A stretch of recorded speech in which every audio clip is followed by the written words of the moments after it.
ويل يومئذ للمكذبين. ويل مبتدأ مرفوع وعلامة رفعه الضمة ظاهرة على آخره، وهو في الأصل مصدر ويلا ساد مسد فعله، وجاز الابتداء به وهو نكرة للدلالة على معنى ثبات الهلاك ودوامه للمدعو عليه.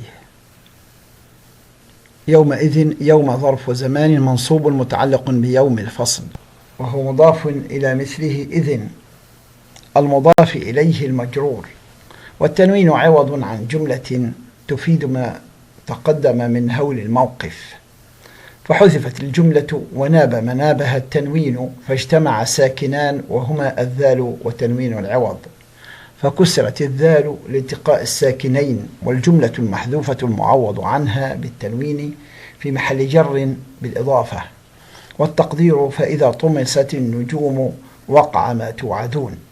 للمكذبين جار ومجرور متعلقان بخبر ويل المحذوف، وعلامة جره الياء لأنه جمع مذكر سالم، والنون عوض من التنوين والحركة في المفرد مكذب. وقوله تعالى ويل يومئذ للمكذبين جواب إذا في قوله تعالى فإذا النجوم طمست في الآية الكريمة 8. وجملة ويل يومئذ للمكذبين لا محل لها استئنافية للتوكيد.